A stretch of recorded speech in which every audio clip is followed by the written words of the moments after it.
Did you know that a staggering 90% of the world's computers and 70% of its cell phones are made in China?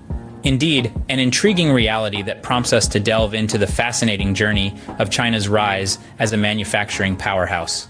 Once upon a time, China was merely a blip on the global manufacturing radar. The story of its transformation began in earnest with a crucial factor: the cost of labor. Historically, China has boasted a large labor force that came at a lower cost than most other countries.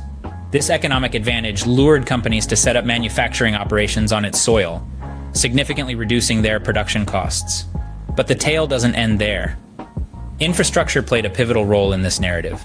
China's relentless investment in infrastructure development, including ports, transportation networks, and industrial zones, made operations smoother and more cost-effective for companies. It became easier for them to move materials and goods within the country, further reinforcing China's attractiveness as a manufacturing hub. The plot thickens with the entry of a skilled workforce. China has a substantial pool of labor proficient in industries like electronics, textiles, and manufacturing. This skilled labor force contributed to the production of high-quality goods, adding another feather to China's manufacturing cap. Then, there's the matter of the supply chain. Over the years, China has woven a robust supply chain ecosystem.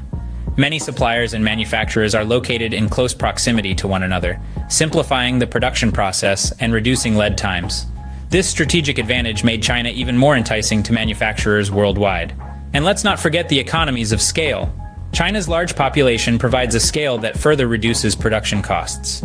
Companies can produce large quantities of goods, leading to lower per-unit costs. The Chinese government also played its part in this story, implementing policies to attract foreign investment and promote its manufacturing sector. These policies included tax incentives, subsidies, and special economic zones. China's accession to the World Trade Organization in 2001 opened up access to global markets, making it easier for companies to export products manufactured in China. And while there have been concerns about intellectual property theft and counterfeiting, some companies have accepted these risks in exchange for lower production costs. However, the story is evolving. The global manufacturing landscape is shifting. As labor costs rise in China, some companies are diversifying their manufacturing bases, moving production to other countries like Vietnam, Mexico, or India. Advancements in automation and robotics are also changing the dynamics of manufacturing, making labor costs less of a critical factor. So, while everything may not be made in China, the country has undoubtedly played a significant role in global manufacturing due to factors like lower labor costs, infrastructure, and a skilled workforce. But as companies explore alternatives and new technologies reshape the industry, the future of global manufacturing promises to be just as intriguing as the story of China's rise.